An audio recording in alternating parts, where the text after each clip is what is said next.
High பீபோஸ், இந்த வீடியோவில் நம்ம எதை பற்றி பார்க்க போகிறோம்னா கேஸ் கன்சியூமர் கார்டு, அதாவது எரிவாயு நுகர்வோர் அட்டை பயன்படுத்தி நம்மளுடைய ரேஷன் கார்டில் இருக்கக்கூடிய அட்ரஸை எப்படி கரெக்ஷன் பண்ணுறது அப்படின்னு தான் இந்த வீடியோவில் வந்து பார்க்க போகிறோம்.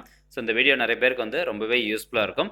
ஏன் அப்படின்னா இப்போ நிறைய பேருக்கு அவங்களுடைய ஆதார் கார்டில் வந்து அட்ரஸ் மாறி இருக்காது, அல்லது அவங்க வாடகை வீட்டில் குடியிருக்காங்க அப்படின்னா அவங்களுக்கு ரெண்டல் அக்ரிமெண்ட் வந்து இருந்திருக்காது. ஸோ இவங்கெல்லாம் பார்த்தீங்கன்னா கேஸ் கண்டிப்பாக யூஸ் பண்ணுவாங்க, கேஸ் கனெக்ஷன் வச்சுருப்பாங்க. ஸோ அவங்க வந்து கேஸ் கன்சியூமர் கார்டை யூஸ் பண்ணி அவங்களுடைய ரேஷன் கார்டில் அட்ரஸ் வந்து மாற்றிக்க முடியும். ஸோ அதை எப்படி சரியான முறையில் நம்ம பயன்படுத்தி அந்த அட்ரஸை கரெக்ஷன் பண்ணுறது அப்படின்னு தான் இந்த வீடியோவில் வந்து பார்க்க போகிறோம். சரி, வாங்க வீடியோக்குள்ளே போகலாம். ஓகே ஃப்ரெண்ட்ஸ், ஃபஸ்ட்டு நீங்கள் கூகுளில் ஓப்பன் பண்ணிவிட்டு அதில் டிஎன்பிடிஎஸ் அப்படின்னு டைப் பண்ணி சர்ச் பண்ணிங்கன்னா ஃபஸ்ட் எடுத்துனே ஒரு லிங்க் வரும். டிஎன்பிடிஎஸ் அப்படின்னே இருக்கும். ஸோ அந்த லிங்கை கிளிக் பண்ணி ஓப்பன் பண்ணிக்கோங்க.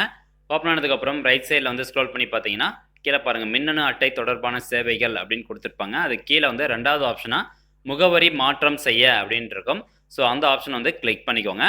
நெக்ஸ்ட் பார்த்தீங்கன்னா உங்களுக்கு இந்த மாதிரி ஒரு பேஜ் ஓப்பன் ஆகும். ஸோ இதில் பார்த்தீங்கன்னா பதிவு செய்யப்பட்ட பயனாளர் அப்படின்னு கொடுத்துருப்பாங்க. இதில் கைபேசி எண் அப்படிங்கிற பாக்ஸில் உங்களுடைய ரேஷன் கார்டில் எந்த மொபைல் நம்பர் பதிவு பண்ணப்பட்டிருக்குதோ அந்த மொபைல் நம்பர் தான் கொடுக்கணும்.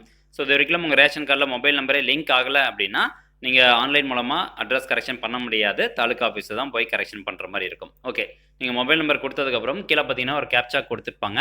ஸோ அந்த கேப்சா வந்து கீழே இருக்கக்கூடிய பாக்ஸில் ஃபுல்லாக டைப் பண்ணிவிட்டு இப்போ நீங்கள் பதிவு செய் அப்படிங்கிற ஆப்ஷனை கிளிக் பண்ணுங்கள். அண்ட் அடுத்த பார்த்தீங்கன்னா உங்கள் மொபைல் நம்பருக்கு ஒரு ஓடிபி வந்திருக்கும். அந்த ஒரு முறை கடவுச்சொல்ல அந்த பாக்ஸில் அப்படியே டைப் பண்ணிவிட்டு எகைன் வந்து பதிவு செய் அப்படிங்கிற ஆப்ஷனை சூஸ் பண்ணுங்கள். அண்ட் நெக்ஸ்ட் உங்களுடைய ration card details first open ஆகும். அதாவது அப்ளிகன்ட் நேம் இருக்கும், அது குடும்ப தலைவர் யாரோ அவங்களுடைய நேம் இருக்கும். அடுத்ததாக குடும்ப அட்டை எண் கொடுத்துருப்பாங்க. தென் நியாய விலை கடை குறியீடு எண்ணும் கொடுத்துருப்பாங்க. தென் கீழே பார்த்தீங்கன்னா சேவையை தேர்வு செய்வோம் அப்படிங்கிறதுல டிஃபால்ட்டாகவே முகவரி மாற்றம் அப்படிங்கிறதா செலக்ட் ஆகிருக்கும். தென் நெக்ஸ்ட் இந்த பேஜ் அப்படியே கீழே ஸ்க்ரோல் பண்ணிங்கன்னா ஃபஸ்ட்டு வந்து ஒரு அட்ரஸ் கொடுத்துருப்பாங்க, இங்கிலீஷில் அட்ரஸ் இருக்கும். அடுத்தா பார்த்தீங்கன்னா முகவரி அப்படின்னு போட்டு தமிழில் ஒரு அட்ரஸ் இருக்கும். ஸோ இதுதான் வந்து தற்போது உங்களுடைய ரேஷன் கார்டில் இருக்கக்கூடிய அட்ரஸ். ஸோ இந்த அட்ரஸ் தான் நீங்கள் வந்து கரெக்ஷன் பண்ண போகிறீங்க. ஸோ பார்த்தீங்கன்னா இப்போ ரேஷன் கார்டில் இருக்கக்கூடிய அட்ரஸ் வந்து இது. ஸோ கீழே வந்து புதிய முகவரி விவரங்கள் அப்படிங்கிறதுல வந்து இப்போ எந்த அட்ரஸ் நீங்கள் கரெக்ஷன் பண்ண போகிறீங்களோ அந்த அட்ரஸ் ஃபுல்லாக அப்படியே டைப் பண்ணிக்கணும். இப்போ அந்த அட்ரஸ் லைன் 1 இருக்குது பார்த்தீங்களா. ஸோ இதில் வந்து உங்கள் வீட்டினுடைய கதவு நம்பர் அப்படி இல்லைன்னா ஃப்ளாட் நம்பர் அல்லது ஃப்ளோர் நம்பர், ஸோ இந்த மாதிரி வந்து அட்ரஸ் லைன் 1ல் நீங்கள் கொடுத்துக்கணும். அடுத்ததாக அட்ரஸ் லைன் 2 பார்த்தீங்கன்னா கம்பல்சரி கிடையாது, பட் இருந்தாலும் இதில் நீங்கள் டேட்டா வந்து ஃபில் பண்ணிக்கோங்க. அதாவது எந்த ஸ்ட்ரீட் அப்படிங்கிறதெல்லாம் இதில் நீங்கள் ஃபில் பண்ணிக்கோங்க. தென் நெக்ஸ்ட் வந்து டிஸ்ட்ரிக்ட் செலக்ட் பண்ணிக்கோங்க. தென் தாலுகா செலக்ட் பண்ணிக்கோங்க. அடுத்ததாக வில்லேஜ். இந்த வில்லேஜ் தான் வந்து ரொம்ப ரொம்ப முக்கியம். ஏன் அப்படின்னா நீங்கள் எந்த வில்லேஜ் செலக்ட் பண்ணுறீங்களோ அதை பொறுத்து தான் உங்களுக்கு ரேஷன் கடை வந்து அலோகேட் பண்ணுவாங்க. அதாவது உங்கள் வீட்டு பக்கத்தில் எந்த ரேஷன் கடை இருக்கோ அதற்கான வில்லேஜ் என்னவோ அதை தான் நீங்கள் செலக்ட் பண்ணணும். தப்பாக மாற்றி செலக்ட் பண்ணிட்டீங்க அப்படின்னா உங்களுக்கு ரேஷன் கடை அலோகேட் ஆகிறது வந்து தப்பாக அலோகேட் ஆகும். அதாவது நீங்கள் ரொம்ப தூரம் ட்ராவல் பண்ணி போய் ரேஷன் பொருள் வாங்குற மாதிரி இருக்கும். ஸோ அதனால் இந்த வில்லேஜ் வந்து கரெக்டாக பார்த்து செலக்ட் பண்ணிக்கோங்க. ஓகே, நெக்ஸ்ட் கீழே பார்த்தீங்கன்னா அஞ்சல் குறியீட்டில் வந்து பின்கோடு கரெக்டாக என்டர் பண்ணிக்கோங்க. இதெல்லாமே உங்களுடைய கேஸ் கன்சியூமர் கார்டில் எப்படி அட்ரஸ் இருக்கோ அதே மாதிரி தான் நீங்கள் கொடுத்துக்கணும். ஓகே, நெக்ஸ்ட் கீழே பார்த்தீங்கன்னா தமிழில் நீங்கள் அட்ரஸ் டைப் பண்ணுற மாதிரி இருக்கும். ஸோ இதில் மாவட்டம், தாலுக்கா, கிராமம் எல்லாமே டிஃபால்ட்டாக செலக்ட் ஆகிருக்கும். இப்போ மேலே வந்து முகவரி 1 அப்படிங்கிறதுல வந்து டோர் நம்பரோ அல்லது ஃப்ளாட் நம்பரோ கொடுத்துருப்பீங்க. ஸோ அந்த நம்பர் நீங்கள் டைப் பண்ணிக்கோங்க. அண்ட் முகவரி 2ல் வந்து நீங்கள் வீதி வந்து கொடுத்துருப்பீங்க பார்த்தீங்களா, என்ன ஸ்ட்ரீட் அப்படிங்கிறத நீங்கள் தமிழில் வந்து டைப் பண்ணிக்கணும். தமிழில் டைப் பண்ணுறதுக்கு ரைட் சைட்லேயே பார்த்தீங்கன்னா ஒரு பென்சில் சிம்பிள் போட்டிருப்பாங்க. அந்த சிம்பிள் கிளிக் பண்ணிங்க அப்படின்னா தமிழ் கீபோர்டு வந்து ஓப்பன் ஆகும். ஸோ அதில் நீங்கள் பொறுமையாக பார்த்து செலக்ட் பண்ணிக்கோங்க.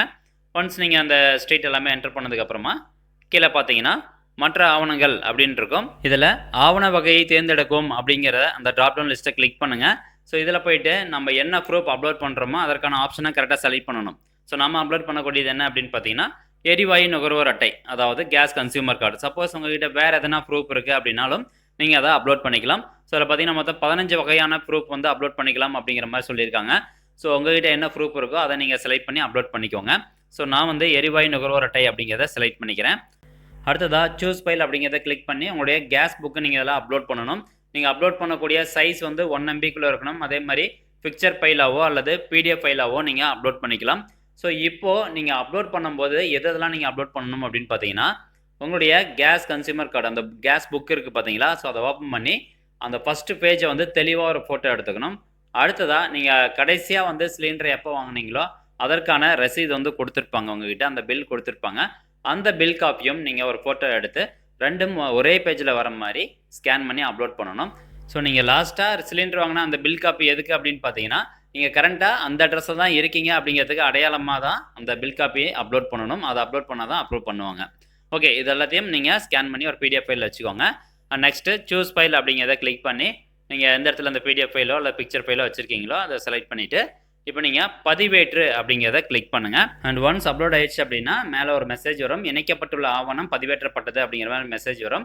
அதுக்கப்புறமா அந்த பேஜ் அப்படியே கீழே ஸ்க்ரோல் பண்ணிங்கன்னா உறுதிப்படுத்தல் அப்படின்ட்டு கீழே வந்து ஒரு டிக்ளரேஷன் கொடுத்துருப்பாங்க. அதில் சின்னதாக ஒரு பாக்ஸ் இருக்கும். அந்த பாக்ஸை செலக்ட் பண்ணிவிட்டு இப்போ நீங்கள் பதிவு செய்ய அப்படிங்கிற ஆப்ஷனை சூஸ் பண்ணுங்கள். அண்ட் இப்போ உங்களுடைய அட்ரஸ் சேஞ்சுக்கான அப்ளிகேஷன் வந்து சப்மிட் ஆயிரும். தங்களது கோரிக்கை வெற்றிகரமாக பதிவு செய்யப்பட்டு விட்டது அப்படின்னு இருக்கும். முகவரி மாற்றம். அடுத்ததாக கீழே பார்த்தீங்கன்னா ஒரு குறிப்பு எண் கொடுத்துருப்பாங்க. இந்த குறிப்பு எண் வந்து உங்களுடைய மொபைல் நம்பருக்கும் மெசேஜாக வந்துடும். ஸோ இந்த குறிப்பு எண் தான் நீங்கள் ஃப்யூச்சரில் வந்து எதனா ஸ்டேட்டஸ் செக் பண்ணுறது அப்படின்னா அதை நீங்கள் யூஸ் பண்ணுற மாதிரி இருக்கும். ஸோ இப்போ எப்படி ஸ்டேட்டஸ் செக் பண்ணுறது அப்படின்னு பார்க்கலாம். ஸோ இந்த குறிப்பு எண் வந்து அப்படியே காப்பி பண்ணிக்கோங்க. இப்போ அகைன் வந்து முகப்புக்கு செல்ல அப்படிங்கிறத கிளிக் பண்ணுங்கள். அண்ட் ரைட் சைடில் வந்து ஃபுல்லாக ஸ்க்ரோல் பண்ணி பார்த்தீங்கன்னா மின்னணு அட்டை தொடர்பான சேவைகள், அது கீழே லாஸ்ட்டாக கொடுத்துருப்பாங்க அட்டை தொடர்பான சேவை நிலை அறிய அப்படின்னு இருக்கும். அதை கிளிக் பண்ணிவிட்டு நீங்கள் காப்பி பண்ண அந்த குறிப்பு எண் வந்து இந்த குறிப்பு எண் அப்படிங்கிற பாக்ஸில் கிளிக் பண்ணி பதிவு செய் அப்படிங்கிறத செலக்ட் பண்ணுங்கள். அண்ட் இப்போ நெக்ஸ்ட் ஒரு பேஜ் ஓப்பன் ஆகும். இதில் உங்கள் அப்ளிகேஷனுக்கான ஸ்டேட்டஸ் வந்து ஓப்பன் ஆயிரும். ஸோ இதில் பார்த்தீங்கன்னா கோரிக்கை சமர்ப்பிக்கப்பட்டது அண்ட் பழைய தாலுக்கா ஆவண சரிபார்ப்பு அதுவும் டிக் மார்க் வந்துருச்சு. அண்ட் புதிய தாலுக்கா ஆவண சரிபார்ப்பு வந்து ப்ராக்ரஸில் இருக்குது. ஸோ இந்த அப்ளிகேஷன் பார்த்தீங்கன்னா 4 ஜனவரி 2022 3:38க்கு போட்டிருக்கேன். ஸோ அதிகபட்சம் இந்த அப்ளிகேஷன் வந்து ஒரு நாள்ல இருந்து 7 நாளுக்குள்ளார ஒரு வாரத்துக்குள்ளார இந்த அப்ளிகேஷன் கண்டிப்பாக அப்ரூவல் ஆயிரும். அதே மாதிரி என்னுடைய ரேஷன் கார்டில் வந்து அட்ரஸ் கரெக்ஷன் ஆயிரும். ஸோ அதற்கான ப்ரூஃப் வீடியோ வந்து நான் நெக்ஸ்ட் அப்லோட் பண்ணுறேன். ஸோ கண்டிப்பாக 1 வீக்கில் வந்து இந்த மாதிரி நீங்கள் டாக்குமெண்ட் அப்லோட் பண்ணீங்க அப்படின்னா உங்களுக்கு கரெக்ஷன் அப்ரூவல் ஆயிரும். ஸோ இந்த மெத்தட் பயன்படுத்தி ஈஸியாக நீங்கள் உங்கள் ரேஷன் கார்டில் அட்ரஸ் கரெக்ஷன் பண்ணிக்கலாம். ஸோ இந்த வீடியோ உங்களுக்கு யூஸ்ஃபுல்லாக இருந்தது அப்படின்னா இந்த வீடியோக்கு ஒரு லைக் போடுங்க. அண்ட் முடிஞ்ச அளவுக்கு இந்த வீடியோ ஷேர் பண்ணி விடுங்க. அண்ட் மேற்கொண்டு என்னோட சேனலை சப்ஸ்கிரைப் பண்ணி என் சேனலுக்கு சப்போர்ட் பண்ணுங்கள். அண்ட் தேங்க்ஸ் ஃபார் வாட்சிங் திஸ் வீடியோ.